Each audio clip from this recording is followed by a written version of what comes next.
This podcast is brought to you in partnership with EVA International Media Limited.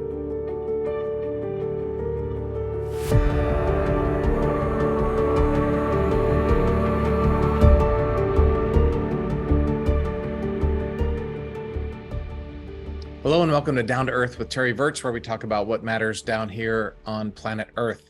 Today, I'm excited to welcome back Mark Mills. Mark is a senior fellow at the Manhattan Institute, a free market think tank, and also the author of The Cloud Revolution, How the Convergence of New Technologies Will Unleash the Next Economic Boom and a Roaring 2020s.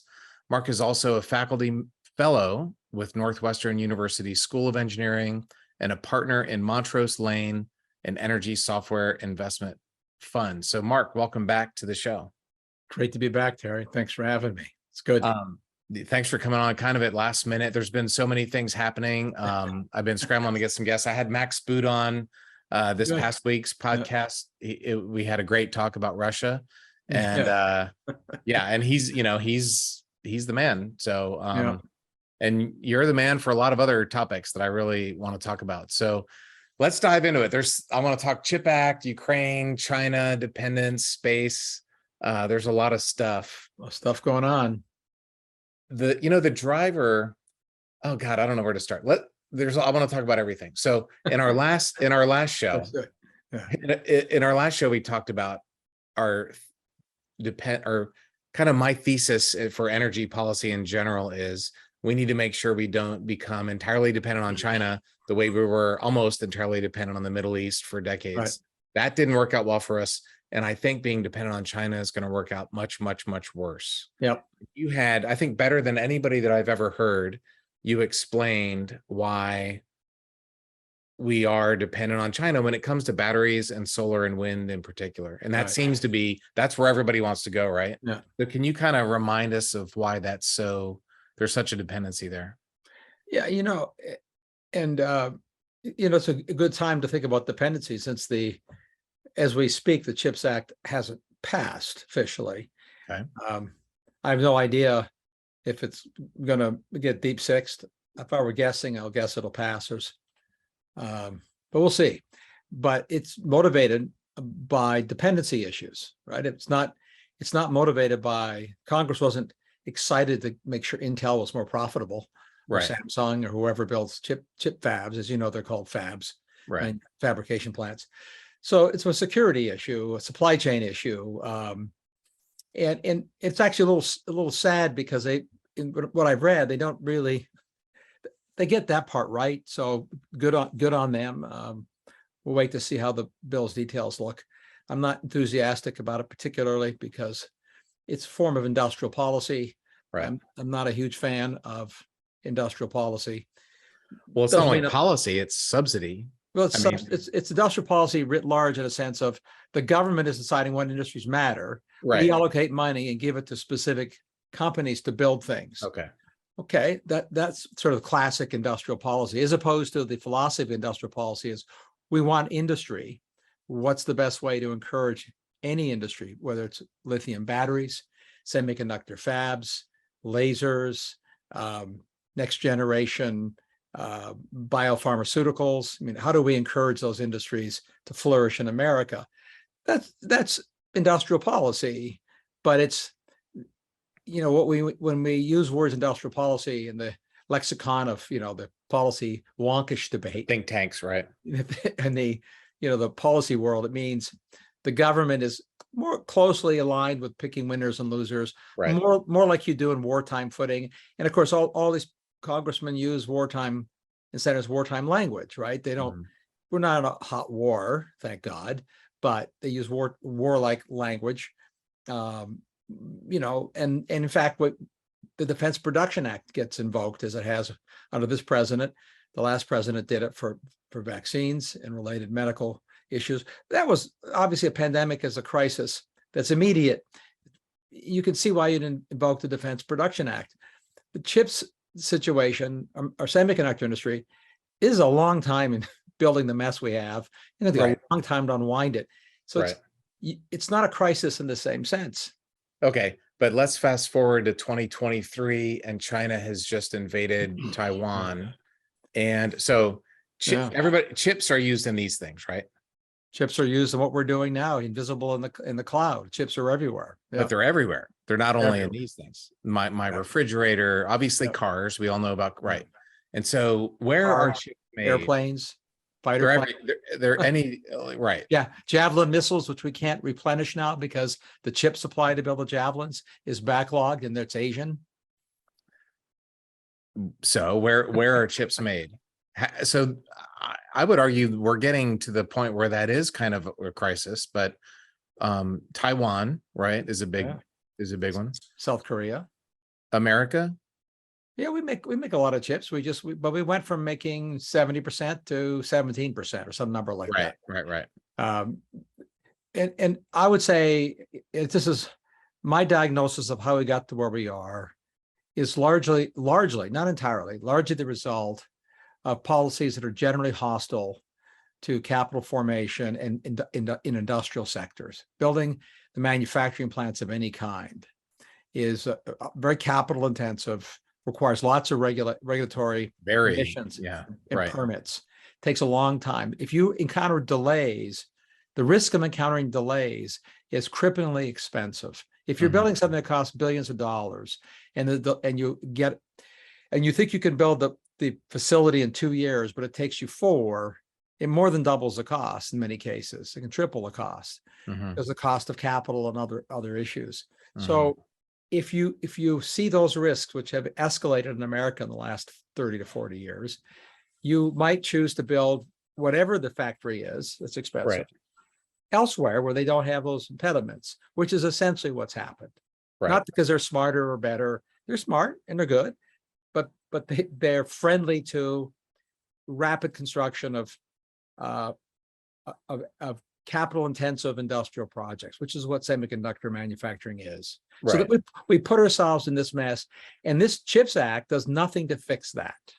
Which is the EPA, or is that where you're getting at? EPA dominantly, OSHA, but all the regulatory penumbra across all the agencies, especially the EPA, it does nothing to address frivolous litigation. Obviously, citizens have the right to litigate against, companies and the government, but the kind of litigation is weaponized to oppose things, and people are unhappy. They can oppose things politically, but the weaponization of litigation in America using the regulatory process is the dominant damage that's done to our industrial infrastructure.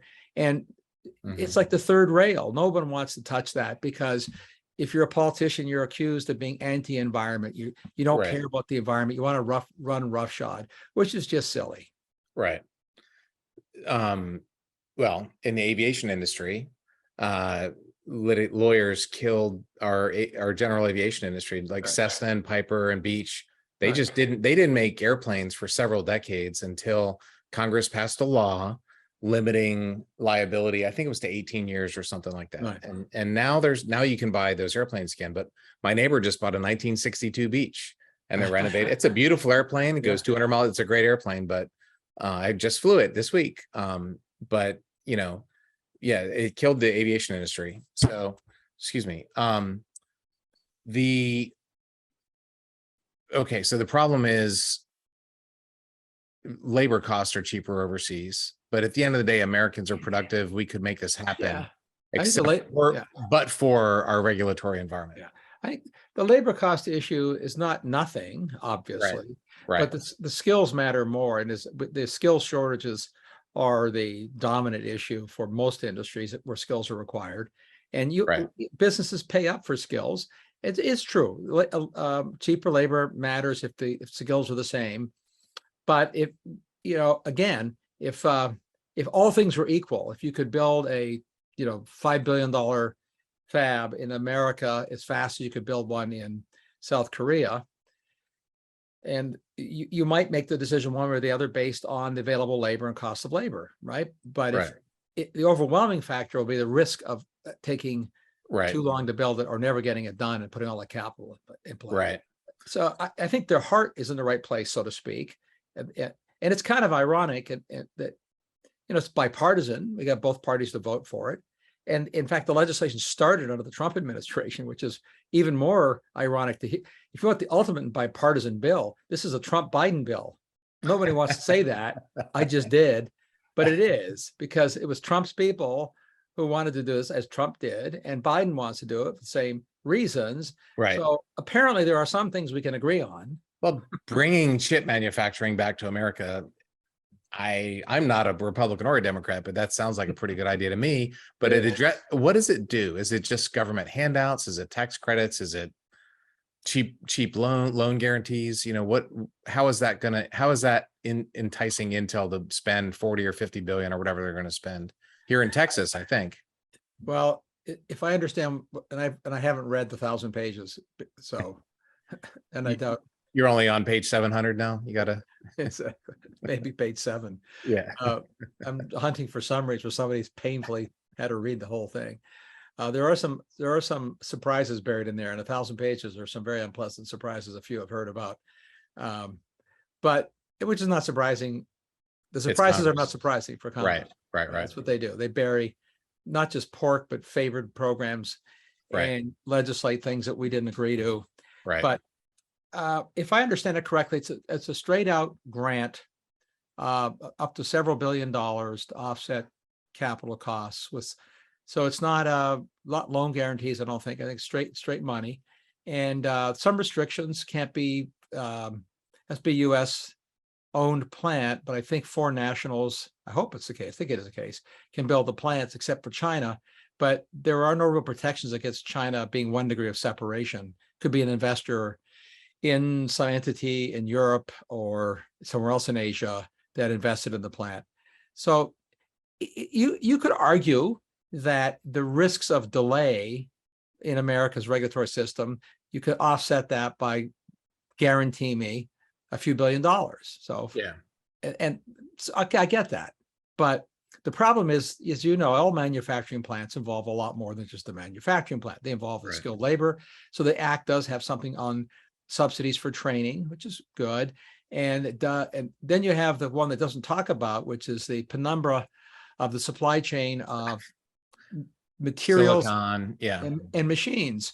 Mm-hmm. So there are usually around any manufacturing industry, when you sort of evaluate its ecosystem, aviation's the same. Mm-hmm. There's the big dog, Boeing, Northrop Grumman, right. But they all depend on hundreds, if not thousands, of small and mid-sized enterprises that do very, very high-skilled specialty things. So the CHIPS Act doesn't take on any of that. When you make a chip, I'll give you one example what it doesn't take on at all, and the progenitors of the act knew this. They just hope it'll get folded in someday. When you make a chip, and everybody knows what a chip is. By the way, chip's a weird word when you think about it, because they're not chip sized anymore. Right. I mean, they're not even potato chip sized anymore. Some of them are as big as dinner plates. But anyhow, when you make a chip, it has to be packaged. The raw chip, to be simplistic, the microprocessor is a logic engine. And it has functions in a computer much the way an internal combustion engine or electric motor does in a car. So if you make an electric motor, but you don't have the ability to make the car, okay, you ship the electric motor to somebody else that makes the car. Right.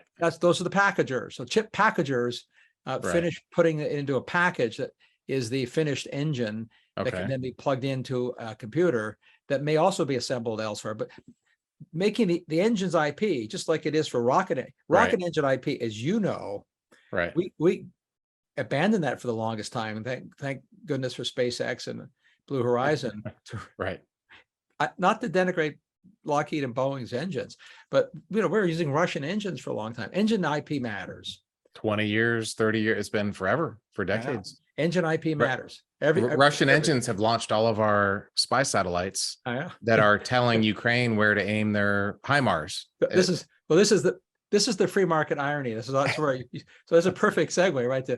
Okay, chips are just like that. The chip engine is an engine, and yes, it matters that we should have the skill and the ability to manufacture the engines, but the rest of the penumbra matters.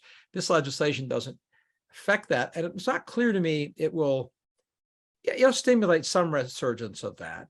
But as we step back from, and let's just stick with chips, because there's lots of other things we could imagine that we would want an act for, from mining to critical materials to sort of medical products to, aluminum. We don't have an aluminum industry anymore. Mostly it's gone. Right. That's critical for aviation. You don't have aluminum, you're not building airplanes. But the core problem is not being addressed. It's sort of a band-aid to pick one industry in a snapshot in time. We've been there before. I was, to date myself, in the Reagan White House in the first term when everyone was worried about the Asian tiger of that time, Japan, yeah, superseding the American dominance in computing and automobiles and industrial high tech industry in general. And they launched a massive leapfrog project to beat America in computing. And the response from, and by the way, President Reagan and his administration at least made some proposals, not unlike the CHIPS Act at that time. Fortunately, most of them were batted down by that president at the time, on the premise that the technology changes rapidly. And I'm paraphrasing based on what I was told by the science advisor that I worked for, it was Jay Keyworth back in the day. He said, what the president said is, he looked around the cabinet and said, I don't know what the future holds for these technologies, talking about computing and computing chips, but I do know one thing, none of you do. And we're going to see how the market functions, and we're going to see. So he pushed more towards two things: regulatory reform. So the only time there's been an actual cut in the Code of Federal Regulations, the volume of actual federal regulations occurred under Reagan. He focused on that. We got what, an 18-year boom from that. And he also focused on IP sharing. So the cooperative research and development agreements that shared IP that was declassified from the national labs and the Defense Department to facilitate it moving into the private sector was something he was very focused on, which now everybody says obvious, duh, of course you should do that. Right. But that was a very good idea, and it bore a lot of fruit. So we're not doing those kinds of things now. Both Republicans and Democrats are say, well, I want more chip fabs, so I'll give Intel some money. Well, I like Intel. I think it's a great company. But look what Samsung just announced yesterday. There was news that Samsung announced they're going to spend over $100 billion building chip fabs in Texas. Now, why did they pick Texas? Well, to your point, skilled labor. To my point, it's probably going to be a lot easier to get permitting to build construction projects that scale in Texas than a lot of other states. Yeah, no, absolutely. I mean, there are business-friendly states and there are not business-friendly states, and it's a thing. I loved Reagan's analogy. You don't want to go to the point where you let companies run roughshod over the environment. I mean, you have to have some basic regulation, but the government, look, I spent over 30 years in the government, and you used to joke that NASA puts the no in innovation. And I mean, it's true. The government exists just to exist and to get more money and more bodies and to grow. And it doesn't exist to be innovative and get things done. And so that I love that. I love that thing. So, but the premise of the CHIPS Act is our economy depends on chips. Right. It depends on a lot of things: fuel, aluminum, food. I mean, there's a lot of things that we need that we couldn't live without. And they're made in Taiwan and Korea, and we need to start making them in America again, which I agree with that big picture premise. But energy is another one. Yeah. But let's go back to the energy thing, because let's do the energy, but let's finish with your observation. Okay. And this, because I do want to, maybe Congress can fix it, if it passes, can fix the CHIPS Act, tune it up, right? That's possible. Once they appropriate the money, later Congress could improve it. But to your point that we have a lot of things we depend on, if you're a policymaker, you sort of have to focus, and you say, what are the building blocks of society, things that we build everything out of? You could, whether people like it or not, it's plastics, polymers. Right. And if I was being simplistic, and I have this in my book, because this is a core of my book, is that we're at the end of the beginning of the Silicon Age. And when you have historians talk about the Bronze Age or the Steel Age, Cotton Age, we're in the semiconductor age. We're in the Silicon Age, and it's at the end of the beginning of the Silicon Age. So the growth is very real. the world spends almost as much on semiconductors as buying semiconductors as does buying steel and does buying polymers.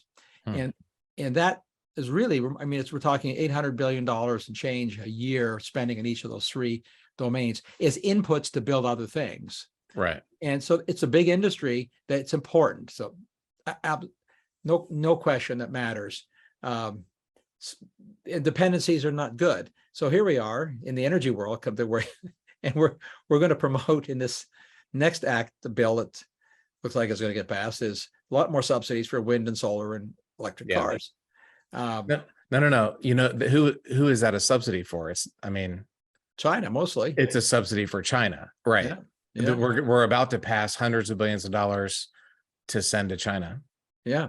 Well, just do solar alone. So the input, we're going to borrow it from China and then send it back to them in form of subsidy. Yeah. They get the market up. You know, it's really it's a good deal for them. Well, you know, the core input for solar panels is the core materials, polysilicon.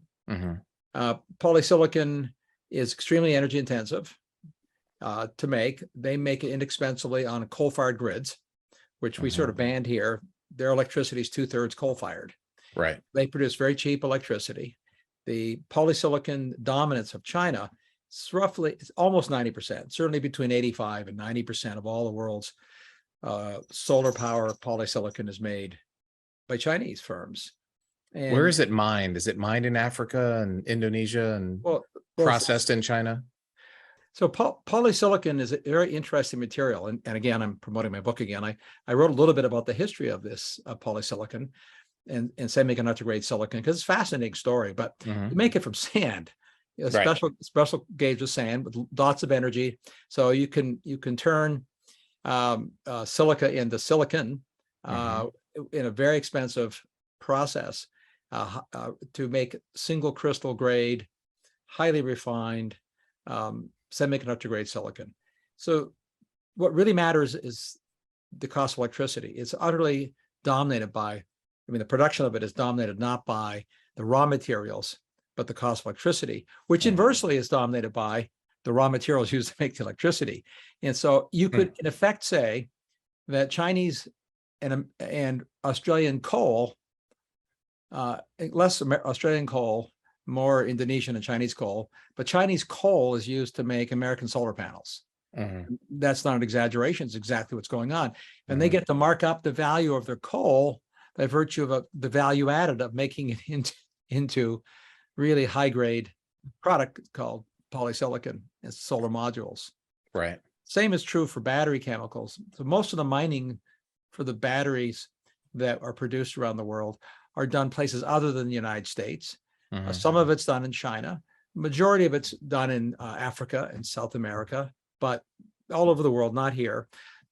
But China does about 2/3 of all of the refining, that is the processing of the raw ore into useful chemicals for the world for these energy minerals. So they have a market share in energy minerals for electric vehicles, roughly double OPEC's market share in oil. So say that again. China has a market share of what's required for solar panels. Electric cars. Electric car, the batteries and so on. Right. Double what OPEC has on oil. Right. More than double. So as we shift from internal combustion engines to electric vehicles, we're doing three things. We're sending money to China and jobs to China. We're creating geopolitical dependencies on China. And we're actually increasing our environmental footprint in all the senses that matter broadly. And we somewhat decrease our carbon dioxide footprint by a lot less than people imagine, because the energy used, again, coal to make polysilicon, also coal to operate their chemical plants to make battery chemicals. The energy used to mine the materials and to process them offshore emits carbon dioxide, because those industries burn oil, gas, and coal to do their business. Right. And it's not just, emissions are one part of the environmental question, but there's the mine itself. Right. There's transporting the materials. There's the the geopolitical cost of these African countries, it's not like they're benefiting from a Chinese mine. I mean, the high value work goes to Chinese, they import the Chinese people who are doing the work. The African dictators get their kickbacks, but the people of African country X, Y, or Z are not benefiting from. Well, some of them get benefit in the sense that they get paid wages, which they didn't get paid at all, but they're low wages, and their labor practices are notoriously horrific. But it's more than just emissions, is what I'm saying. Can I show you a quick slide, Mark? And I think this is basically what you're doing. I'm going to share a graphic that I got at work. I do part-time consulting with NOV. And if you look here, this is the share of electricity from nuclear, coal, gas, natural gas, wind, hydro, whatever. On the left is the Americas, so basically North and South America. The center is APAC, so Asia, Pacific, Australia. That's coal. It's all coal. And Europe, Middle East, and Africa is on the right. Americas and Europe and Middle East and Africa are pretty similar. Pretty much gas dominated with minimal coal is decreasing, a little bit of nuclear, a little bit of hydro, but coal is decreasing, gas is increasing. If you look at Asia Pacific, which is China and India, right? Coal is dominating and growing incredibly. It's probably almost triple what it was 20 years ago. And it's expanding more rapidly in the last 18 months than it was prior to the lockdowns.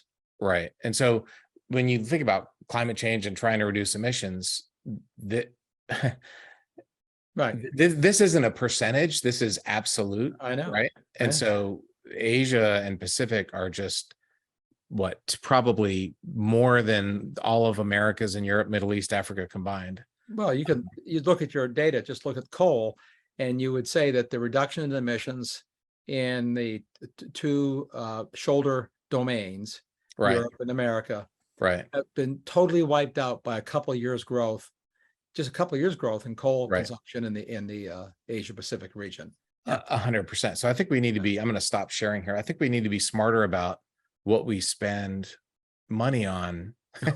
Like, you need to get a return on investment, right? And we're investing $1 billion and we're getting, a 1% improvement. There's probably other ways to spend those billions to get 10, 50, 100% improvement. Well, so I think there's two parts. One is the fiction that the investments result in cheaper energy, which has been peddled by the green advocates. They don't, and they aren't. It's demonstrably the case. Energy costs go up as you push green stuff harder. So then, to your point, that means that we're spending a lot of America's consumers' money to achieve very little, essentially nothing, while the other parts of the world are taking that money and totally wiping out any potential benefits people think they're getting.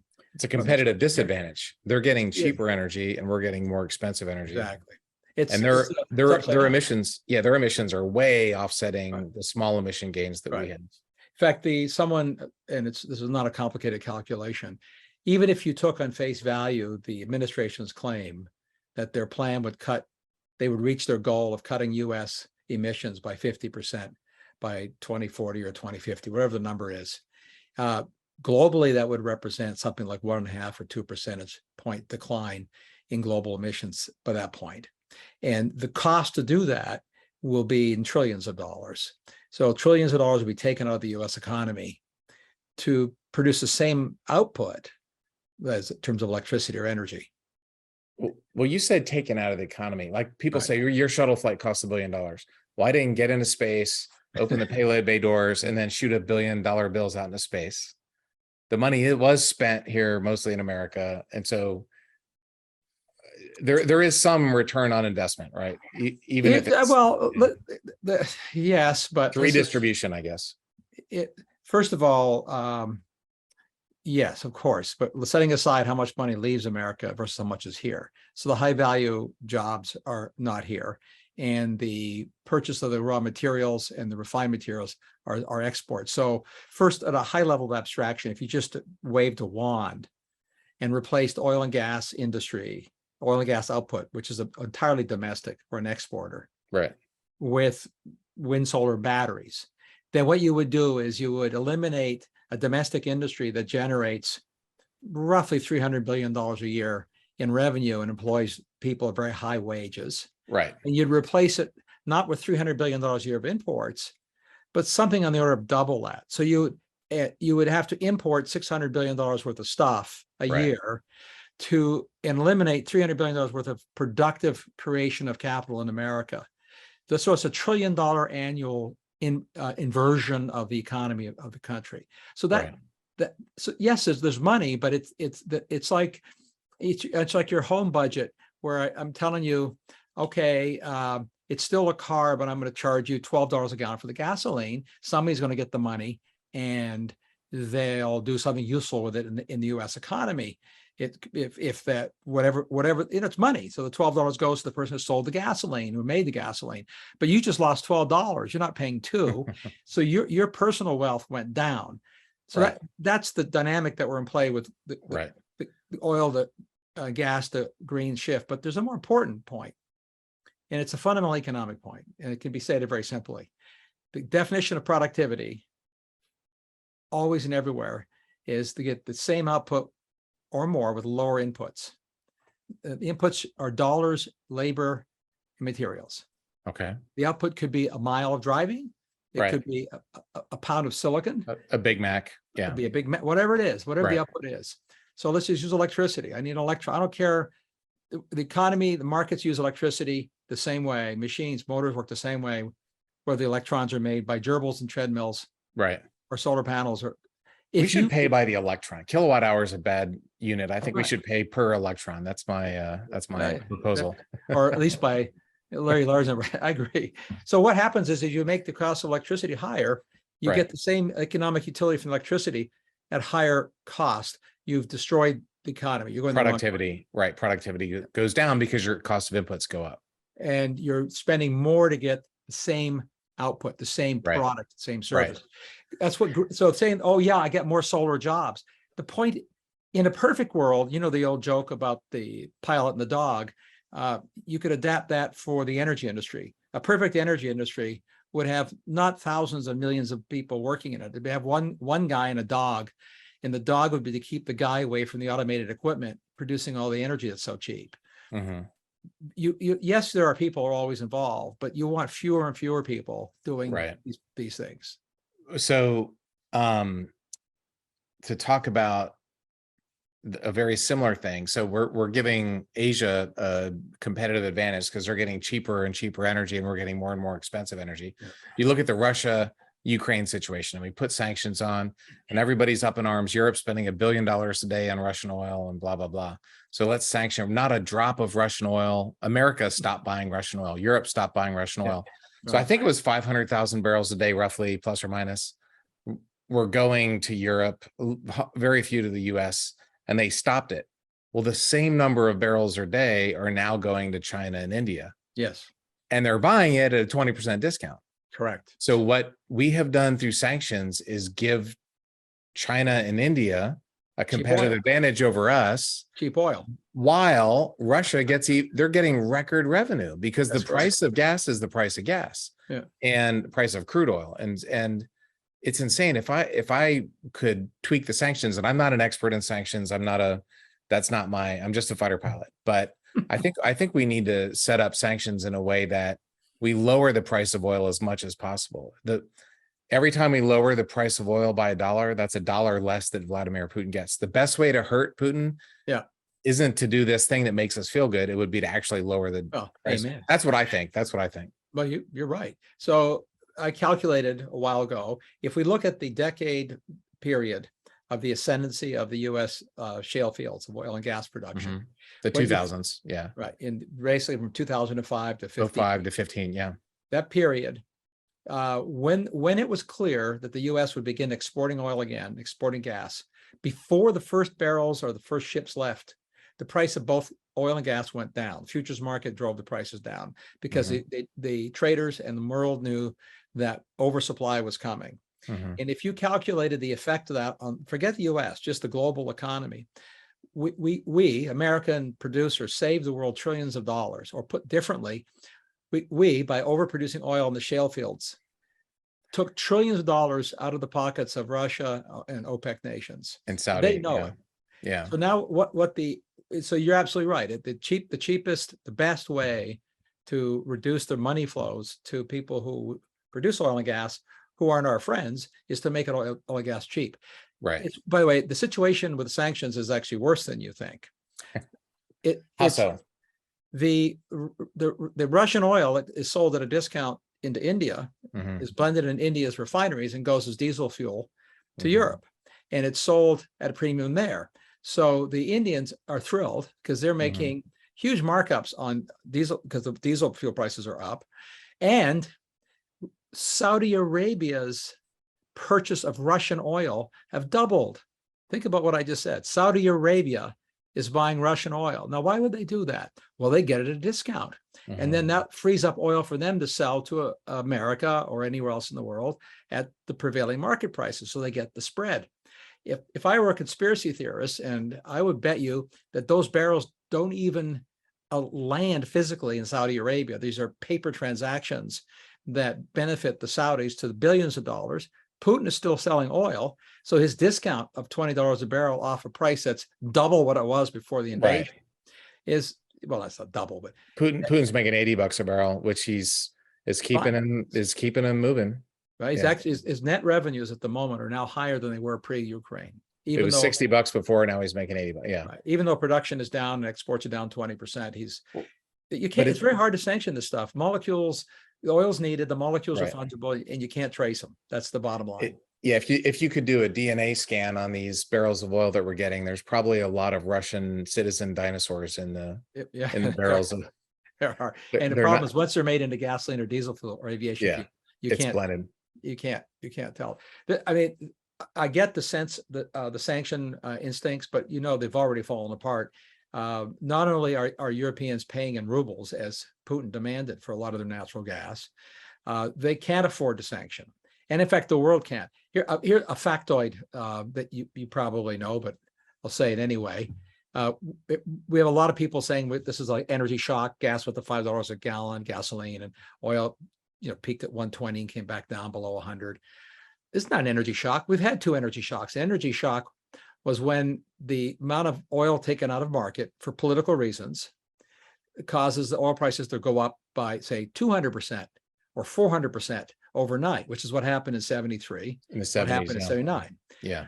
All right. So if for any reason, an accident, a punishment on Putin's part, political punishment of the West, if we elevate sanctions, he were to throttle back exports of oil, his oil share of world market is bigger than either Iran's or Saudi Arabia's was at the time those oil shocks happened. Right.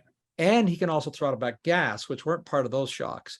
So the actual potential economic shock to the world from what we're on the precipice of, I'm not predicting it's going to happen, but these are political events, not physical events. If he were to withhold, putting all that extra money in a bank account and throttle back supplies to the world, prices would follow what they did the last two times. Right.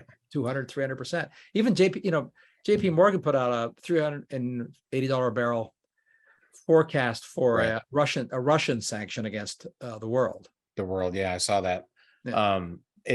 Well, Russia's pretty big. It's US, Saudi, and Russia are the top three, I think. Yeah, exactly. All three. They have a little over 10% of global production, which doesn't seem like that much. It's only 10%, but like the production's 100% and consumption's 100%. So if it's not like we're making spare, oil. You produce plus minus 2% whipsaws markets, as you know, in commodities.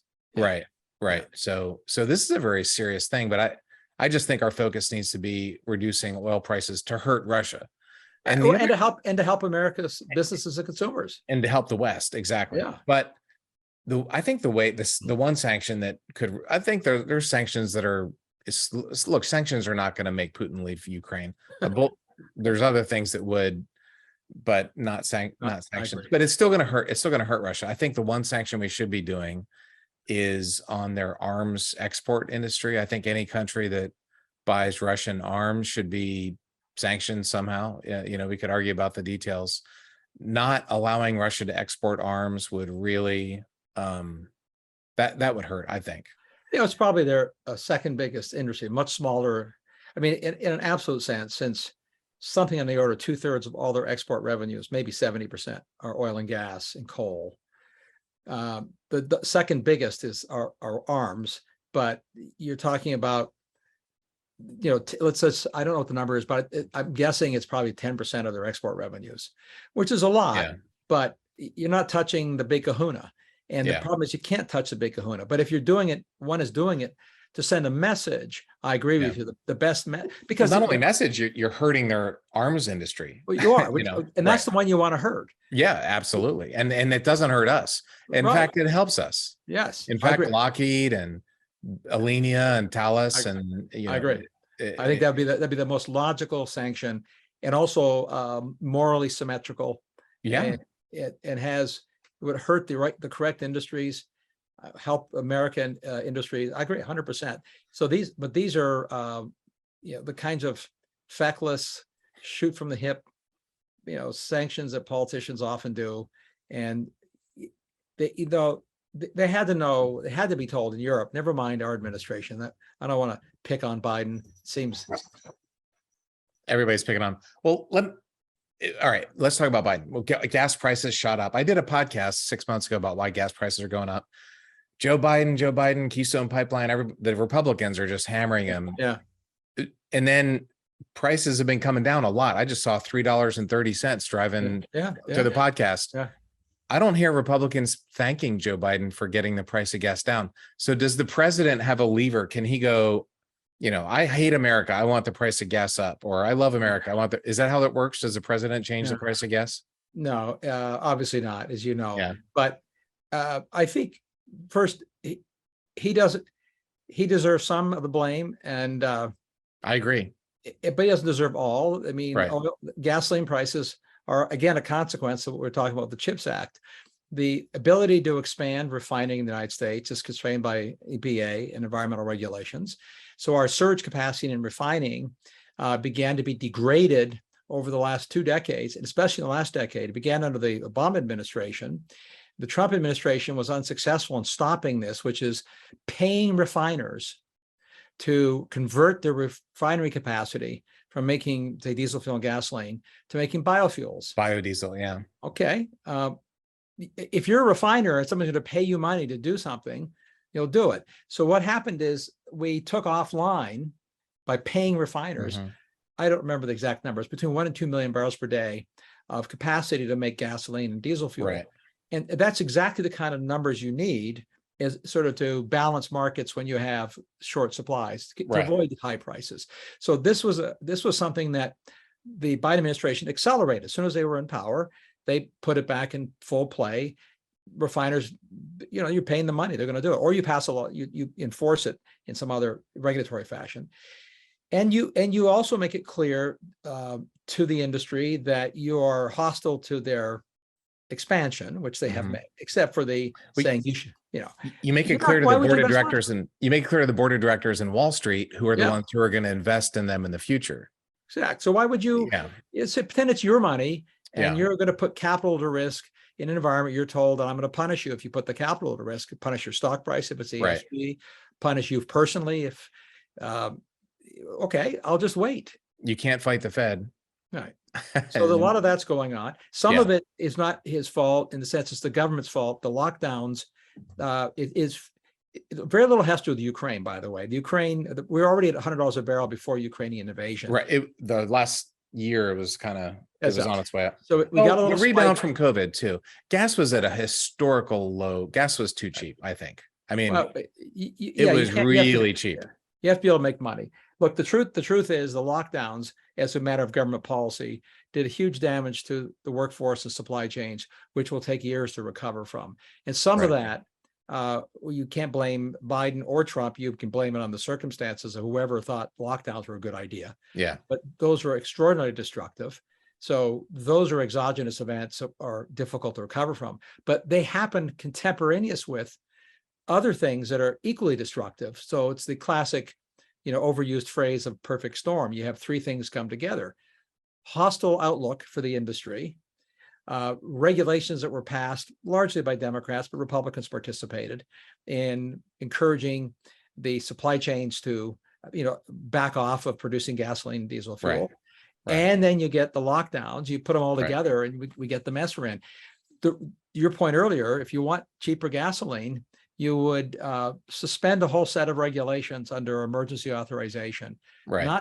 not the pillager, not suspend them, require by executive fiat the equivalent of Defense Production Act, accelerate them. You want to expand something, we're going to guarantee you permits in 6 months instead of 6 years, whatever the metric is. You get a lot more construction, a lot more gasoline. The idea of getting more electric cars to solve the problem is, it's a great talking point. Everybody's saying it in Europe and here in the IEA, but it's just prima facie silly. You can't build enough batteries. Right. We talked about that. Yeah, it's silly. Yeah, you had some great insight that I had never heard before. So real quick to tie up the Biden thing. And I know listeners of the Down to Earth podcast are very open-minded. They're very intelligent. Yeah. They're not ideological. They're not going to just hate somebody because of the party or whatever. I disagree with a lot of Democrat energy policies, but the bottom line is the price of gas is not entirely their fault. It's not entirely Trump's that was able to be the savior, right?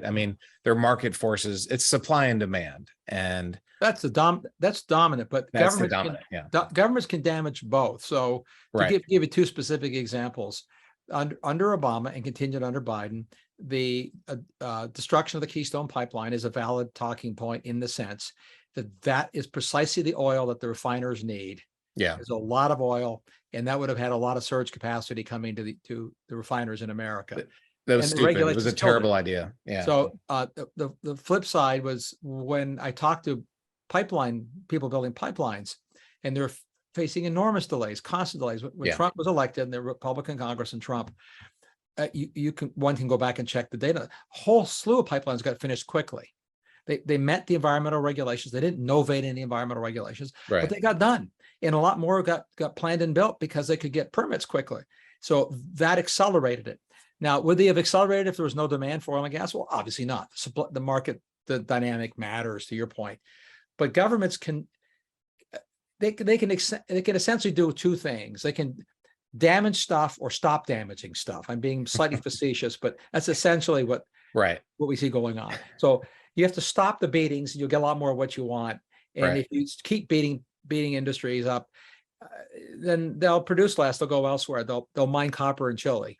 But and this is where it comes down to ideology. And I bash Republicans very often on the show, but I want to bash Democrats here a little bit because they want the electric cars. Well, what they really want is U.S. taxpayer dollars going to China for their coal-powered silicon factories. And we just talked about this. Yeah. And then we're dependent on it. GM's like, I'm not going to make gas-powered cars anymore. Well, you're going to be completely at the beck and call of President Xi. Do you think they're going to want more GM plants in China and less in Michigan? Yeah. Of course, that day is coming when you decide to completely make yourself dependent on an evil communist dictatorship, which is that's what it does. So So we could even add something even less complicated. Like electric cars use roughly 350% more copper than a conventional car. Try to open a copper mine in America. We just canceled one. Yeah, exactly. We did the inverse. We let somebody get through 7 years of permits, and then you just cancel it.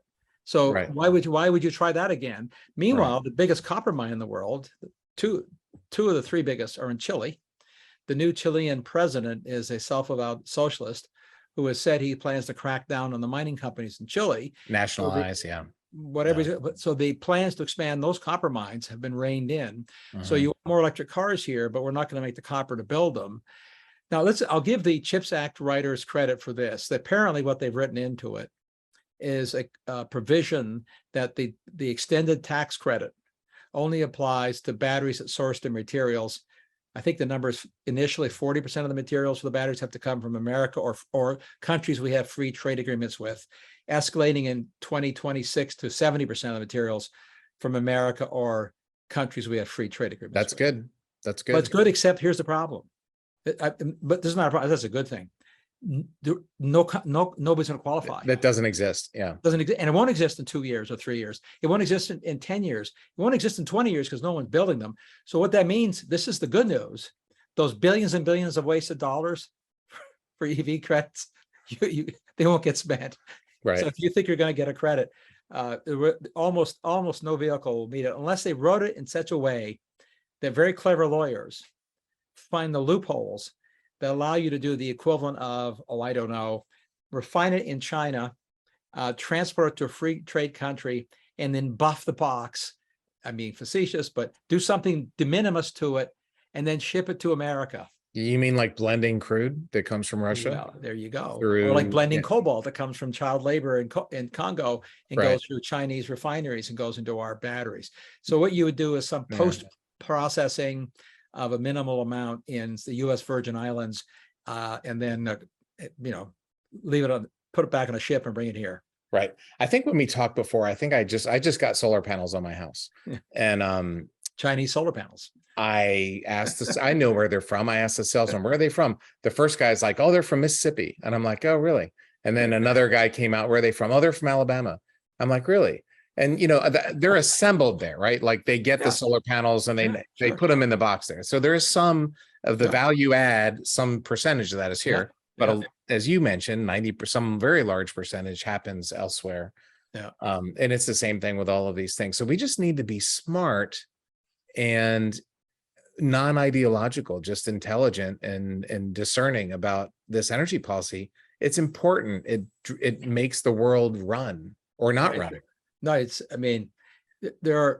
people are rediscovering in Europe, especially now because prices are so high, and Americans now, how important it is to have it inexpensive and reliable. It's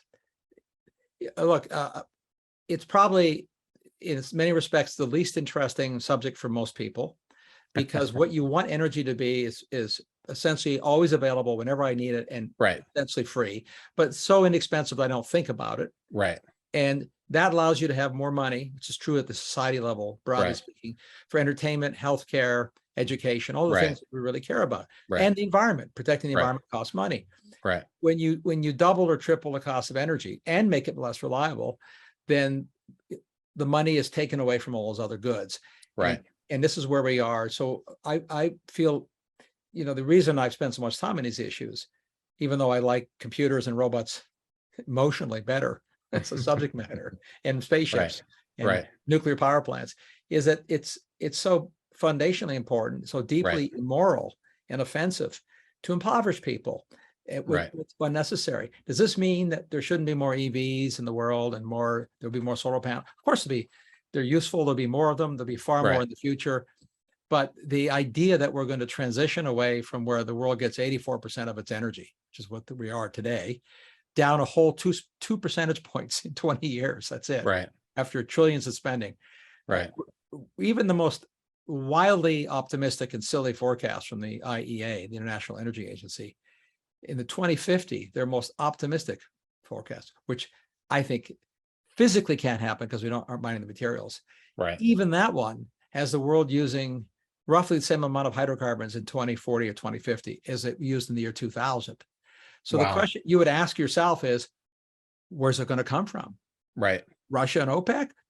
Shouldn't we be in the game? Why can't we go back to the Obamas, all of the above? Right. Well, I love that notion that Obama had all the above, except for he never included nuclear. Well, no, of course not. But it's the right wording. It's the right word. It's the right sentiment. It just is never. It's never. It doesn't mean what they say. Yeah. There is only one game changer long run in energy, which is nuclear, as you know. Yeah. I just called this diagram back up for those who are listening and not watching, but the amount of energy being consumed is growing a lot as people come out of poverty, which is good. That's the best thing that has happened for the last 2 decades, is probably 1 billion or 2 billion people have come out of extreme poverty. Thanks to energy. Absolutely. And unfortunately, this energy is now coming from coal, and we need to figure out better ways to do it. It's not rocket science, it's nuclear power, but that's not happening. Well, in the short term, it's U.S. natural gas exported to them, because we can do that fast. As you well know, we can export that quantity of energy in the form of natural gas. Decades before we'll export that quantity of energy in the form of nuclear power plants. Physically, but politically, we can't build the pipelines and the terminals. Well, that's the problem, and nor can Yeah. we do the things that are needed for nuclear power yet. Yeah. I mean, I'm thrilled that NuScale, right? They got their permit from NRC for the new small modular reactor, and great progress. Good on them. Congratulations. But the Chinese are rushing ahead of us and nukes too, with our technology. Well, that's the big issue in everything. Yeah. Is Well, Chinese we should be IP happy to theft. share it, by the way. I would just be like to share it with us building at least some of it. So, okay. The nuclear thing makes my head explode, especially now that Germany's like reopen coal plants. I know. Go figure. Reopen your nuclear plant, you're emission free, made in Yeah, Germany, clean Yeah. energy. Why aren't they doing that? I know it's not easy to reopen a nuclear plant, but Actually, Germans are smart. I'm Verts. Yeah. I'm my whole family's German. I mean, they're I don't know why you can't. Actually, a very good technical question as to why you couldn't reanimate a nuclear plant, as long as you didn't decommission anything critical. right. They are talking right now about delaying the shutdown of the last 3 nukes. Yeah, which is good. that's Belgium, a no-brainer. Yeah, you'd think there's been Yeah. Belgium has stopped, canceled its shutdown, and Holland announced, I saw this week in the news, the plans to build a nuke. So the Dutch are anything but green. But so you're seeing momentum yeah, in the European green community capitulating. As you know, the European Union classified both natural gas yeah. and nuclear as green, right? Which is If you get a certain grams per kilowatt hour, yeah. well, if you set the gas grams kilowatt hour at that level, there won't be any gas, but that's okay. Well, yeah. Well, you can do carbon capture, but yeah, at least they're taking steps in the right direction. But they're also getting bombed. Well, that's yeah, exactly. Economically and physically in parts of that continent. Exactly. Right.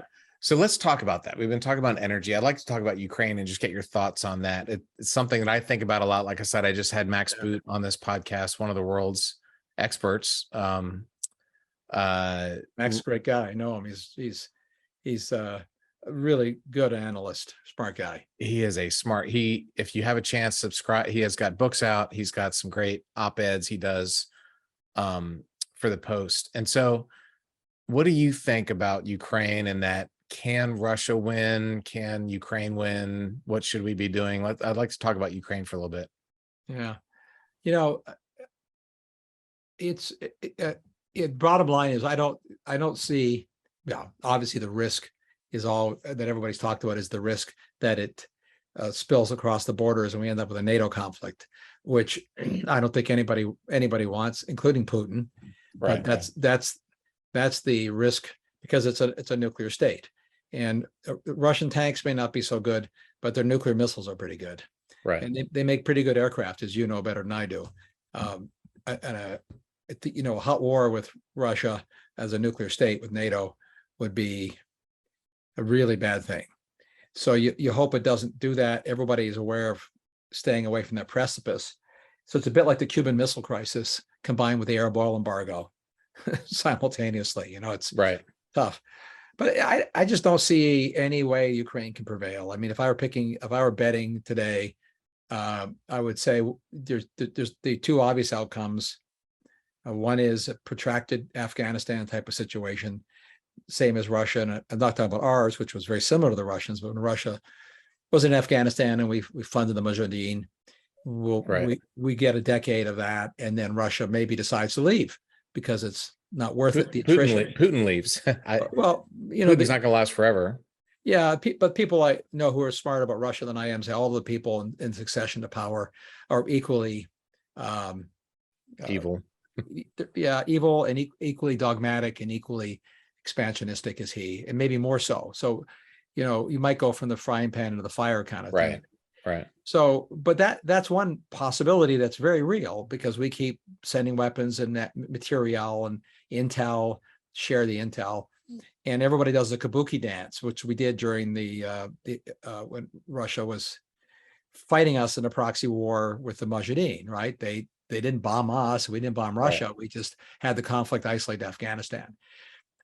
I mean, it seems like that's a 50% chance that's what happens, right? it really will be the tolerance of the Ukrainian people to put up with that kind of. The other possibility, which has been written about, but seems to me more likely, is that the Ukrainian people tire of the carnage. Putin doesn't tire of the carnage. He just keeps inflicting artillery barrages. We can't put enough human beings in there, right? If you start putting Western, American troops, even if they're mercenaries, I mean, the Russians are killing Ukrainian soldiers. The militia can't stand up easily. We train the Mujahideen, but this is a very different kind of war, right? They have an attrition going on their personnel, which is pretty horrific and not widely reported. You have to read the Asia Times or you have to read the Al Jazeera network to get the news. Our news media is profoundly uninterested in the facts of what's really going on. I was on Al Jazeera a few days ago. Yeah, talking about Russia. Yeah, they're an honest network. They have a bias, but at least they report news.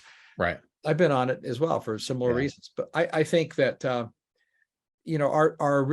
best weapons, as you know, require a lot of maintenance and training that you can't simply. It's not like a lightsaber that you just pick up and use. Right. So you can't send that stuff in without Americans maintaining or operating it, which is a pretty risky thing to do, to say the least, politically. So I think the more likely thing is they get exhausted with it, and there's a political coup. I don't mean a physical coup, and Zelensky's out, and the person who replaces Zelensky negotiates a settlement rather than you get out of Ukraine. It's a settlement, and Russia gets most of what it wants, which people who are expert, Max knows better than I do, is mostly what's the Donbass east, the Dnieper River east, and the Donbass, that whole sort of half or third of Ukraine. And what are you going to do? I mean, what are we going to do? We didn't do anything about Crimea, and we wouldn't do anything about that. We posture. To your point, what we could do is sanction their weapons industry to cause some long-term damage to him. There's no good outcome, right? We emasculated our leverage. I was been writing about giving Russia leverage on the energy front and economic front for a decade now. Had a piece in the Financial Times 2 years ago where I pointed out that Gazprom 2 total gas exports could be replaced by America with a long-term contract. If you engage in American gas producers in a contract equal to what you did with Gazprom 2 and said, I'm going to give you a 10-year contract, America. I'm not talking about American government, American industries. Right. Who wants that contract to give me enough LNG for 10 years? You got a hell of a price. Yeah. It would have been more expensive than Gazprom gas, but it would have, I calculated, resulted in about a 2 percentage point increase in Europe's total energy import bill costs to buy US LNG versus Russian Gazprom gas. Right. Instead, what do they got? They got a 1,000% increase in gas costs. Right. And they're now hostage to Russia. Yeah. Qatar is stepping up a little bit, but it's not gonna meet the. It'll take years. So it takes years to build these things. I've been looking at that in 2014 when I was training with my Russian friends in Moscow. As soon as they annexed Crimea, I said, "Man, we need to step up American natural gas pipelines and terminals." And that. Yeah. And we didn't do it. And then Germany decided to shut down. Germany decided to they decided to do what we're doing with wind and solar and batteries. Yeah. And look what Germany got. They tripled their cost of electricity, increased their dependency on Russia and China, and impoverishing their industry. And they're in fact deindustrializing. The only way they can tolerate this politically is to essentially allow industries to shut down, fertilizer plants, steel plants, chemical plants, in order to make the gas and fuel available for citizens in their homes. And they won't a lot of them won't have jobs because those industries will be closing. And there's only, other than conflagration that envelops the United States, which would be very bad, obviously. Those are the only. What other outcomes are there? I mean, Russia's not going to say, "Oh, my bad, I'm leaving. I got what I wanted." It's not going to happen. Putin's not going to say that. No, they want something, and they'll get most of what they want because we squandered our leverage in the soft power area, right? And we squandered some of our leverage in the military domain because many of the kinds of weapons that have been effective in Ukraine, as you know, Starlink networks helping using the drone targeting has been, God bless Elon Musk for activating that. That's been an extremely effective weapon. But as you know, that particular part of the Defense Department's budget has been pretty much underfunded for a long time. People haven't really. Well, Starlink is not. That's Elon. No, Musk. Starlink's his private. That's his. Yeah. But the idea of using, weaponizing asymmetric. drones, Yeah. This has been around for a long time. You may be right. I mean, those are two. I don't necessarily think Zelensky's going to overthrown, but either the conflict keeps on going on. It's been going on for 8 years, by the way. I mean, oh, I know. And it's not new conflict, exactly. And the reason that's bad is that Russia can outsuffer anybody. I mean, they pride themselves on suffering. When you go to church in a Russian church, it's like 3 hours long of standing. There's no seat to sit in. Everything they do is like, well, they suffered at Leningrad and Stalingrad, and we're going to suffer more. So they're not suffering that much. The Russian people. Well, first, again, 2/3 of their export revenues are oil and gas and coal. Yeah. And the Russian people, if you believe the polls that we're seeing, and I think they're probably true, given the propaganda there, are full support of what Putin's doing. Yeah. I saw a really interesting academic. Somebody went in there and they said, which one of these 4 things do you like? And then they got a number, and like the war was one of them. And then they took the war out and they said, which one of these 3 things do you like?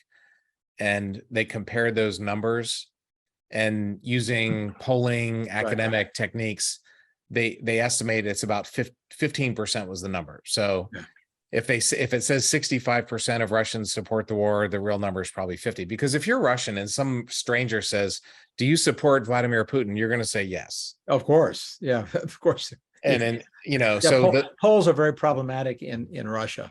Yeah. In China and North Korea. And, Yeah. Well, there's a project going on where a lot of Russian speakers started with a Ukrainian group, who are using cell phones to contact relatives and friends. Yeah, I saw that.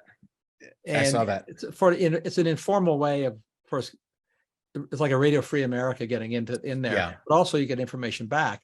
People I've talked to said that, to your point, there's a higher level of unhappiness, but what they were shocked by was the extent of support as well. Yeah, really, and it was generational. Not surprisingly, the older generation on board, the younger generation not so happy. Right. I was on Radio Free Europe last week too, by the way. Cool. That's good. So there's a third. Everybody wanted to talk about Russia pulling out of the space station. There's a third. And you think that's irrelevant, good, bad? What? I wrote an op-ed in The Hill 2 weeks ago. I missed that. Sorry. I think we should be proactively disengaging from Russia. Yeah. Right. There's ways we could minimize our contact with them now, and there's ways that we could eliminate our contact with them in the future. I mean, look, if they pull out of Ukraine, if they pay reparations, let's go to Mars together. But I don't think that's going to happen. And what we're doing right now is doing an Arctic expedition with German scientists in 1941, and it's wrong. And there's ways, and NASA acts like, well, we have to, we're stuck with them. And that's not true. There's things we can do. We need a propulsion module. And my contacts in NASA are like, that's going to take 3 years to build a propulsion module. You give Elon Musk a couple $100 million How about seed money? Well, use the classic DoD. You just run a contest. Yeah. So we'll fund 3 people to build a propulsion module. Whoever meets the specs, we'll give two contracts. Let's go, girls. There's a $500,000 prize for if you get there within a year. They'll get there within a year. Make it 100 million if it's important. We just give a big prize. Yeah. So anyway, that my take is we need to stop. And then they fired their clown Dmitry Rogozin, and the day after that we signed a deal to fly NASA astronauts on the Soyuz and Russians on our SpaceX, and that's just morally wrong. And if you're going to run the space station, that's what in normal vacuum, that's what you want to do. You want to have a lot. I flew on a Soyuz. I loved it. That's the way you should have a space station. But it's not normal times. They're killing Ukrainians in Europe and threatening nuclear war. And so, but these are all the kind of sanctions, to your point, Terry, that are effective because they signal something that matters to them. They have emotional and political and psychological impact that's important. Yeah. And they're the morally correct thing to do, and they are effective, even though they won't stop them. Whereas the sanctions that are being done are not effective. They actually help them, and they accomplish nothing. Yeah. So I think we need to proactively disengage from Russia. That's not what's happening, and I think that's a mistake. In fact, Right. NASA is going out of its way to fly even more cosmonauts on SpaceX and U.S. astronauts on That's crazy. Soyuz. It's crazy. It's morally wrong. Yeah. Anyway, but let's go back to 1994. Max and I talked about this in last week's podcast. The Budapest Memorandum. Right. Ukraine, the world's third largest nuclear power after the Soviet Union broke up, Yeah. agreed to give up their nuclear weapons, which Yeah. was amazing. It was the right thing to do. It was for the safety of all of humanity. They had the self-awareness to know that, look, we're not we're not West Germany, right? Right. They gave up their nukes in exchange for a commitment for a security guarantee from the US, the UK, and Russia. And I think that it's time for us to guarantee their security by doing more than what we're doing. And for two reasons. A, we agreed to do it. So if people are going to believe us in the future, and we don't do it for Ukraine, they're going to be like, well, why do you expect us to believe you for us? And B, every nuclear dictator on earth, North Korea, Iran, potentially other nuclear wannabes like Saudi. The lesson's obvious. The lesson is, if you have nuclear weapons, we're not going to do anything about it. You can do whatever you want. Right. I think, Mark, that we should have American manned patriots in Kiev and Lviv and Odessa, protecting, because they're getting bombed. And every time a refinery gets hit, it's 2 years to rebuild. Like, they're actually losing important capability. This isn't just 5 guys in an apartment getting killed. They're losing capability. I think that we should do that. And I don't think we should send troops to the front line to get shelled, but I think we ought to have American manned HIMARS. Like, we've given them 10 or 15, which is kind of insulting. We ought to have 50 of them there. Well, yeah, to your point, if one were creative, and I'm the polar opposite of a warmonger or hawk. Mhm. If one's creative geopolitically, you do the inverse of what he's done, is you set up a defensive zone, not where the hot war is, because you don't know how it's going to get settled out. But to your point, the front lines, and this is a physical no-go zone on the ground. You don't have to do a no-fly zone. You can do the equivalent, right, with HIMARS manned, and say we're just protecting citizens and schools and hospitals. Yeah. And you could imagine that. Let me suggest something else that you could do, again, in this kind of soft power domain, that would take money away from them immediately.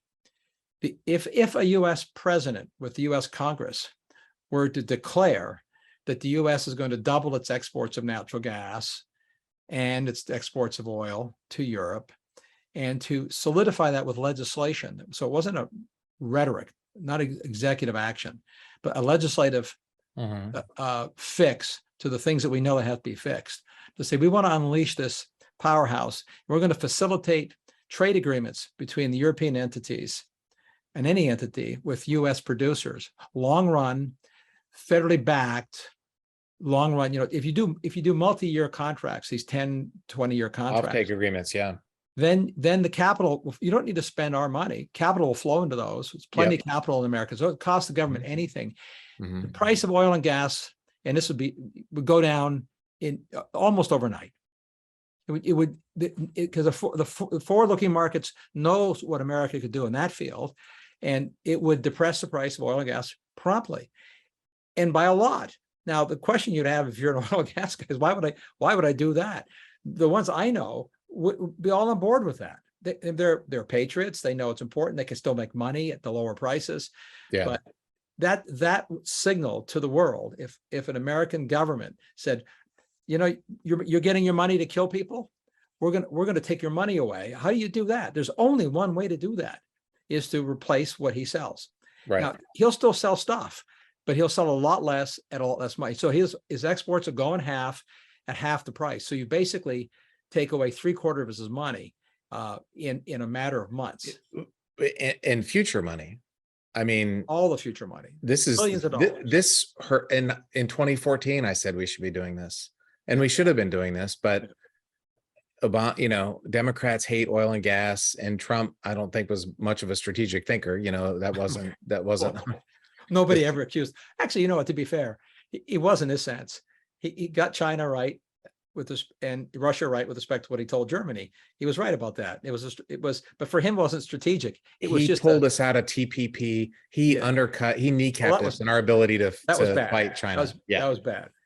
He got China. He praised Xi. I was looking up yesterday how many times he praised Xi. It wasn't until COVID happened and he realized that it would be to his advantage to bash China. I know. And he shut down the flights from China. Well, no, he didn't. After he shut down the flights, quote unquote, air quotes, 40,000 people came here unquarantined. And so anyway, I don't want, let's not talk about Trump. we don't have to go out. It's one of my sons calls it. We don't want to go down the Trump hole. Exactly. Because we can agree that there were good and bad. And this is the problem with all politicians. And as you said earlier on, I have a lot, I don't like what the Biden administration is doing. Obviously I worked for Reagan, but it's really silly to say we've lost our energy independence. No, we haven't. We're still the number one producer. Exactly. Why keep saying that? Now, we could lose it. And if we become dependent on China, if we become dependent on China for wind, solar, and batteries, that's bad. But I think the when you think about where we're sitting, and I go back to my macro thing, because the government's can only work in macros. When every time they micromanage by picking the CHIPS Act or picking a pipeline to oppose or support. If you want America to be strong and be able to play these quote games, these geopolitical games, and they're war games. I don't trivialize them by calling them games. We have to have a lot of money, a lot of technology, and a lot of soft power. And that comes from unleashing our industry, broadly speaking, right? And raising corporate taxes. Oh, there's a good idea. Let's punish the American consumer because the taxes always show up in the product in the good. Right. It's just a pass through. Why do that? Why not decide that we really want a robust future and a military that's stronger, not weaker? All these things that we all know about. They used to be not partisan issues. We used to debate about the means to get to that between the two political camps, but we didn't disagree about the idea.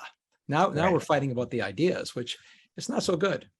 No, this is kind of my passion in life. The thing about corporate taxes, it's not the tax rate. It doesn't matter. We should lower the tax rate. It's the deductions is what matters, right? Of course. Well, it's the effective tax rate. They're happy to pay 40% on zero income.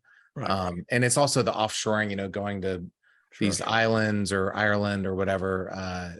That doesn't help America and it hurts other countries. But anyway, that's a different thing. But back to my point about Ukraine. I mean, there's a shooting war in Europe. I think the Russian army is extremely damaged. They have taken tens of thousands of casualties. They've been using Chechens and Asians. They're not using boys from Moscow. Right. And unless they have a big mobilization, which would, from my contacts, that would really hurt Putin. He's really been trying not to do that. And it's kind of like World War I. We let them slug it out. And then we went in a few months, the war was over. I think that we need to get a lot more actively involved because we said we would. And when America doesn't do what it says, Americans don't know what the 1994 Budapest Memorandum, but every other mid and small sized country does. They do. They know that we're not dependable, or we are. Let's make ourselves dependable. And that'll help future generations. And the title of Max Boot's essay last week was, "We're stronger than Russia. We need to start acting like it." And I think a wave of Patriot would really help protect parts of Ukraine. And a lot more of these ATACMS missiles would really end or really, really significantly damage Russia's ability to conduct operations. And well, as you know, I haven't had clearance in decades. Yeah. Back in the dawn of time when I was a Cold Warrior, right, building and inventing anti-missile systems. Right. And I don't want clearance because I can't write and talk if I have clearance. I'm the same way. I haven't had one for 5 or 6 years. Yeah. It's been much longer for me. But if I were in a White House again, and what I'd want a president to do is certainly many things different than this president is doing. Never mind the last president, but set that aside. Right. Many of the things you're describing that we could and should do, typically should be done surreptitiously Right. and shouldn't be, whether it's Trump or Biden, being bellicose and saying silly things that you Right. can't back up, or now unless the bellicosity is genuinely disinformation, intentional part of Right. psychological warfare, whatever. But most politicians aren't that smart or that good, so they're just saying the stuff, whoever they Right. are. But what you want, what you hope is happening, and I don't know that it is because you'd see the evidence on the front lines, Right. is an effective counterinsurgencies, supplying of munitions and weapons and material and people and training in ways that are not American boots on the ground, but that are, obviously it's us, just like it was, Right. just as it is now. It is now. We could step it up a ton and make and change the equation, to your point, where Putin is stuck, where he's being ground down politically. He needs to think about recruiting in Moscow, or not recruiting, Yeah. Well, dragooning, compelling. Yeah. yeah. But it feels like the way it's being handled is unserious and immoral. I mean, we said we would do things that we didn't do, so Yeah. they get brave and they go and get killed. Yeah. This is and then when you brag about, which I thought was a huge mistake, and Biden bragged about giving satellite intel to take out a Russian ship. Yeah. You let people speculate and you say no Right. comment. You don't do that, whether we provide the intel or not. I mean, the reason we had the Arab oil embargo in 1973 was the King Faisal was angry at Nixon for providing satellite intel to the Israelis. The Israeli in the Yom Kippur War. Right, which allowed them to defeat a much bigger force. Now, Nixon didn't brag that he did it. Right. They used, obviously, surreptitious means they had their own spies. They found out, they were angry, and after that, the American public learned about it. I hope and pray that some of that's going on anyway in the Department of Defense and CIA. Right. I don't know that it is. Yeah, I don't know either. But that's what you'd want to have happen. The evidence of it, though, doesn't seem to be the case, because there's not right now, based on colleagues of mine, probably like yours, who, and you don't have to have spies on the ground. The news of the war is being published in other publications. Right. Orders there, just not ours. It's not going well for Ukraine right now. I don't think it's going well for either side, to be honest. I think Russia's mostly out of cruise missiles. They're out of smart munitions. They've kind of spent a lot of their forces early on, and a lot of them, I gather, was a very high fizzle rate. Missiles out of the tube, just no go. And this is the time. That's why now is the time for us to take a much more active role. Yeah. If it's just arming Ukraine to the gills, but I think, and the quicker this thing ends, the quicker the inflation comes down, the quicker the food crisis in Africa stops, the better it is for everybody. The quicker Europe returns to stability. I don't want to rain on your parade, but given what they're just trying to do in Europe here with green energy, the inflation is going to keep coming. What's going to happen is the second wave of inflation is not going to be coming from oil and gas being spiked because of Russia fears. I may have told you this last time we talked, but maybe end on a non-optimistic note, even though I'm an optimist. I'm an optimist this won't happen, but if governments keep trying to do this, so a group of economists at USGS, they actually have some good economists, looked at the long history of minerals. Minerals, mining metals is the oldest industry, as I mentioned to you earlier on. Right. And we have a lot of data about mineral prices, and the cost of minerals effects on inflation, or inflation of goods and prices. And most of the 20th century was a century, almost all of it, in fact, all of it. The real cost of minerals declined in real terms for a century, even though demand for all forms of minerals went up by orders of magnitude. Right. This is an amazing achievement. Right. It started creeping in the other direction about 10 years ago, and will accelerate because of green plans. So what happens then is that all the inputs that we take for granted to make everything go from being an irrelevant expense to becoming a significant expense. Right. And one of the examples they gave in their analysis, and in fact, the International Monetary Fund did a similar study, and they said, their economists said, that if the IEA's net zero plans were to be implemented, and this is them saying this, not a oil gas guy, it would Right. cause a mineral inflation at the highest level seen in modern recorded history for a decade, at least a decade. Wow. Not a spike like we had recently for nickel going up to fourfold and coming back down to only twofold, but a systemic, decade-long damaging inflation in the basic inputs to society. If that happens simultaneous with oil and gas prices creeping back up, which they will post-Putin, post-Ukraine, if he quits, because of all the opposition to drilling. You know, a global addition and exploration now, world oil demand, let's just use oil, is back to where it was pre-COVID, essentially. Right. Oh, the average exploration expenditure is running about 1/3 of pre-COVID. So that this is economics 101. Right. That front loads the future price. Demand's up, supply's down. Demand is back to where it was, and supply is cut by 2/3. Right. Not by a little bit. Right. Okay, this is not going to be pretty. So the war will end in Ukraine, God willing, soon. Prices will relax a bit because of it. We've already seen the premium from the Ukraine war go away. It's already back down. Gas has been coming down. Right. So now we're only at $4 a gallon instead of $5. All right. Excuse me. Hey, I'm in Texas. I just saw $3.30 driving to the podcast. Right. Yeah. So anyway, I think what we don't want to do is set up a dynamic that we resolve a hot war and create another Cold War with China over energy minerals that we're dependent on, and inflate the economy of the world with high prices, which will generate a lot of revenues for the Chinese economy, and they'll be very happy people. We're generating revenue for the Russian economy now. We're about to be generating revenue for the Chinese economy. Exactly. We need people that think through these things. One final thing, Mark. All right, we're talking China. Should Pelosi have gone to Taiwan or not? Boy, I'm really conflicted on that, because once she announced it, I don't think that, I mean, I'm not a Pelosi fan, as you might guess, but I think once it's leaked that you're going to go, you can't be bullied to not go. I think it's just my amateur opinion, it was the right move, but I think it was unnecessary provocation to even have it in the discussion. And I don't know if the leak was deliberate or an accident. So I'm very conflicted, because there's no real gain to that kind. There's other provocations we could do. It would be my view. Other things that we could do to help Taiwan, to show our support for them.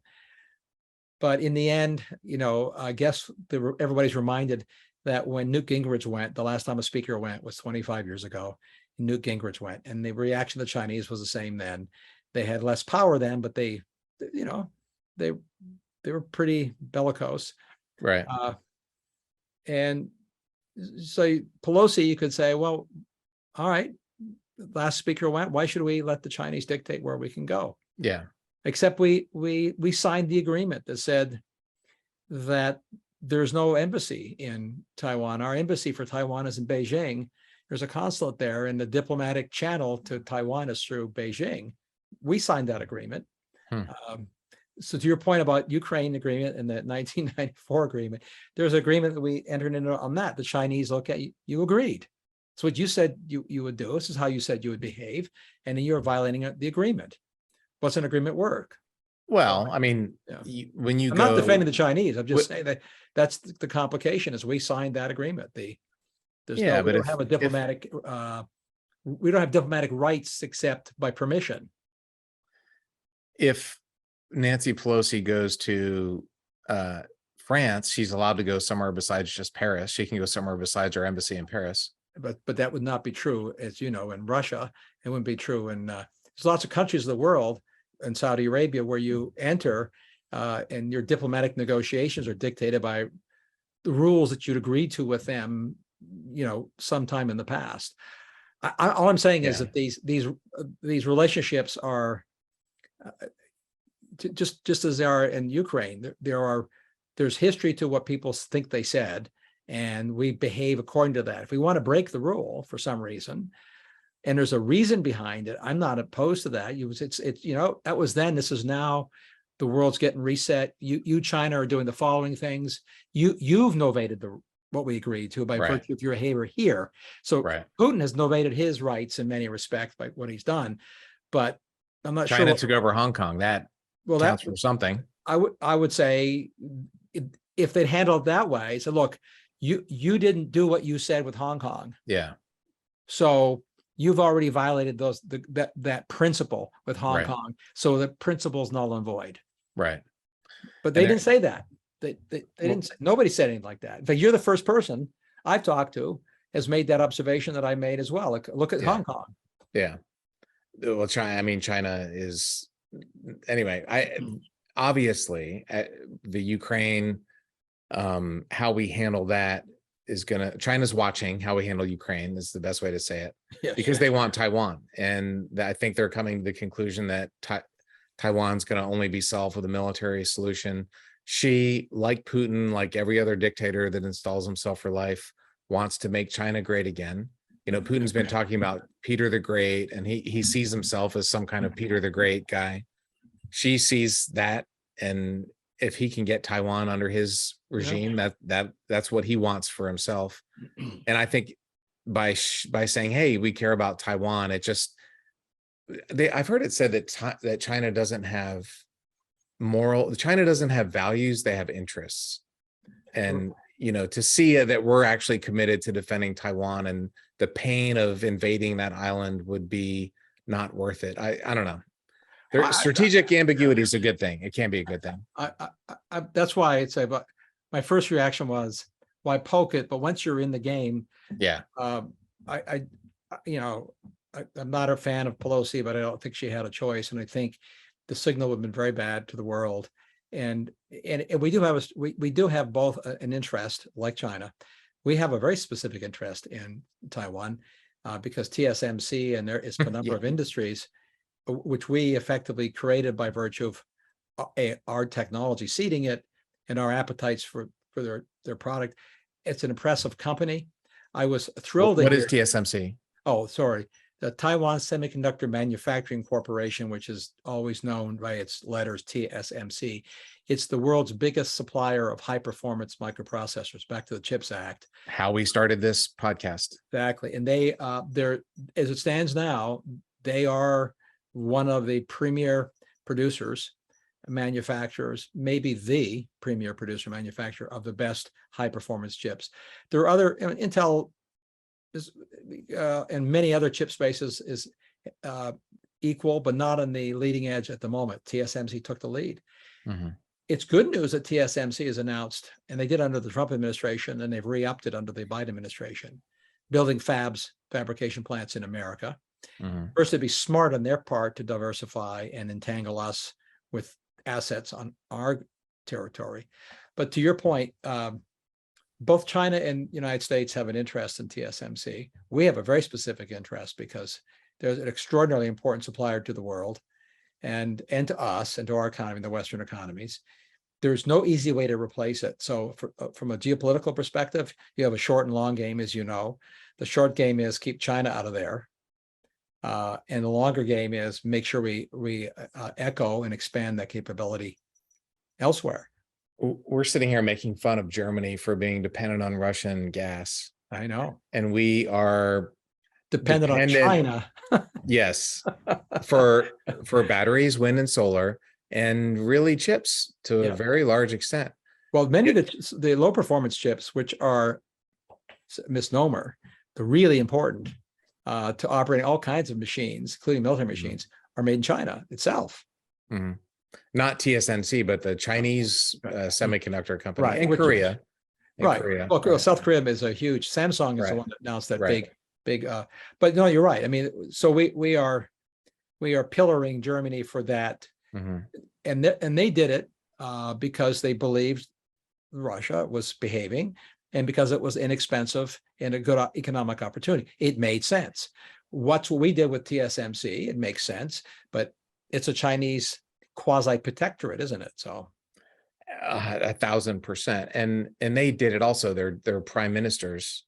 I mean, let's be critical of Schroeder. He's a traitor. He's on the board of Gazprom. He's the guy that got when I learned that, I was shocked. I could not believe I mean, Yeah. it's one thing to cut the deal with Gazprom, but to leave the head, this would be the equivalent of a U.S. president Yeah. Bill Clinton or Obama or Bush being on the board of a Chinese company, a chairman of the Chinese company Right. that was our biggest supplier of rare earth minerals, Right. let's say, because they produce Right. 90% of the world, and nothing gets built without those either. Right. Not the Taiwanese company, the actual No, China, the I mean, the enemy of Chinese- America. Yeah. Yeah, Right. the Chinese rare earth company, Right. which just consolidated into the world's biggest rare earth minerals company on the planet. While they're shutting down their nuclear plants to be dependent even more so on Right. that. It's and this is the president of the country, the chancellor. I know. It was terrible. So, Mark, this was amazing. This was such a great. We've been talking forever. I know. Time to go eat, go home, do something. I'm going to go to the pool and swim some laps. Well, thank you for coming on. This is amazing. Again, let's see. Can we pitch your book? Yeah, it'd be great. You have another book coming? Which book? Well, the new book is still the new book, so I'm not going to Okay. talk about the next book at the moment. But the Cloud Revolution, is anybody can type in the magic Google or Amazon machine, the Cloud Revolution and Mark Mills, and they'll get the book. And despite its optimistic subtitle, The Roaring 2020s, the 2020s will still roar. The first 2 years of the 1920s wasn't much growth. Right. The pandemic took 3 years to evaporate. So it was the 1918 flu, dragged into 21. Right. There were a lot of bad things going on in the world. And then technology took off. People got excited. I lay out the roadmap for that, which I think is what's happening. And as you know, in the introduction to my book, and I end with the same, I don't ignore the fact that wars can happen. Politicians can do really bad things, can Sovietize an economy. Right. All that could happen. I just don't think it's going to happen in America. So I don't, and I'm optimistic that we'll get the mess in Ukraine figured out, and China will stay a fierce economic competitor geopolitically. We're not going to fight them. I hope not. It's not in their interest, and it's not in our interest. And I agree. China doesn't have values; they have interests. But the longer here's the problem: power corrupts, right? And absolute power corrupts absolutely. And Putin and Putin is a dictator for life, and now he's doing this thing in Ukraine. Xi is about to be a dictator for life, and that's what scares me. That is worrisome. I agree. Yeah. And I hope that their interests, which it's very, very hard to think that they're an export economy. We're not an export economy. Right. Export economies don't do well when they start destroying the appetite of their buyers to buy their stuff. Right. So that's their interest, is not to make that happen. So I'm cautiously optimistic on that. Hopefully we've got mutual hands around each other's neck, and that can we both pulled the grenade and we're staring at each other like a Clint Eastwood movie. The Chinese version of mutual assured destruction. We don't need that again. No, that's where we are, though. That is. Thanks, Barry. Thanks for having me on, and we'll hopefully we'll do it again. In a few months. It'd be fun. We still didn't talk about nuclear power plants in space. We got to get back to that. We haven't talked space energy, because that's a big deal. I'm very bullish on what the Army and NASA are doing with small nukes, just in priming the pump of the science. Set aside our infrastructure has been damaged, and for the first time in 30 years, I'm bullish on space solar power because of some breakthroughs in semiconductor domains. It was a stupid idea when it was first proposed 30 years ago. Now it's not so stupid. It's kind of interesting. To use solar gathering devices in space to beam it down to the planet. Yeah. Yeah, that's an interesting way to do power. So well, the cost of it was so ridiculously off the charts, greater than anything else humanity could do when it was first proposed, that talking about it was just breathtakingly goofy. Just silly, but it's not so silly. I mean, we could talk about that another time. We'll talk about it on the next. Let's do it on the next podcast. Yeah. All right. All right. Well, thanks, Mark. I appreciate it. Next time.